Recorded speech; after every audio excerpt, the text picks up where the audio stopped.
আকাশে কালো মেঘের ডানায় ভর করে আসা এক পশলা বৃষ্টি জানান দেয় এসেছে বর্ষা। সেই বৃষ্টির জলরাশি বেয়ে নাকে আসে সোদা মাটির গন্ধ। সবকিছুতেই নতুনের আহ্বান, প্রাণের উচ্ছ্বাস। ষড়ঋতুর এই দেশে গ্রীষ্মের পরই বর্ষা আসে থই থই জলজোছনায় মাখামাখি হয়ে, কখনো রিমঝিম বৃষ্টি, কখনো বা মুষলধারে বর্ষণ।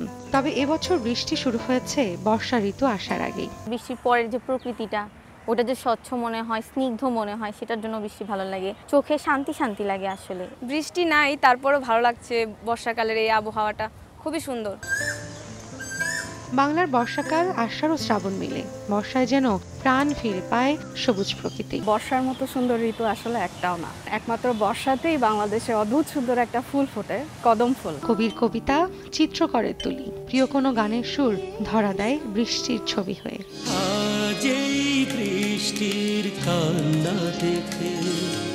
কেবল শিল্প সাহিত্যেই নয়, বাঙালির জীবনের সঙ্গে মিশে আছে বর্ষা। বৃষ্টি মানেই রাশি রাশি সুখস্মৃতি, বৃষ্টি মানে অবসাদময় ক্লান্তি। বৃষ্টির অপেক্ষা করেই বের হয়েছি। যতক্ষণ পর্যন্ত বৃষ্টি না আসে আজকে না ভিজে বাসায় ফিরবো না। তবে জলবায়ু পরিবর্তনে বদলাচ্ছে বর্ষার চিত্র। আষাঢ় শ্রাবণের অঝোর ধারায় বর্ষণ দেখা যায় কম। বর্ষার যে স্বতন্ত্র বৈশিষ্ট্য, সেই স্বতন্ত্র বৈশিষ্ট্যটাই এখন নেই।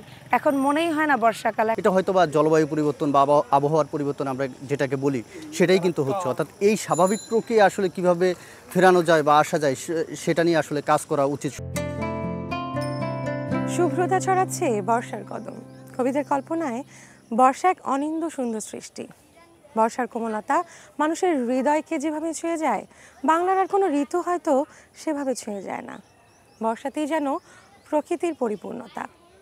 বর্ষার ধারায় শুদ্ধ হোক প্রতিটি মানব মন। রৌনক নিয়ন্তা, সময় সংবাদ, ঢাকা।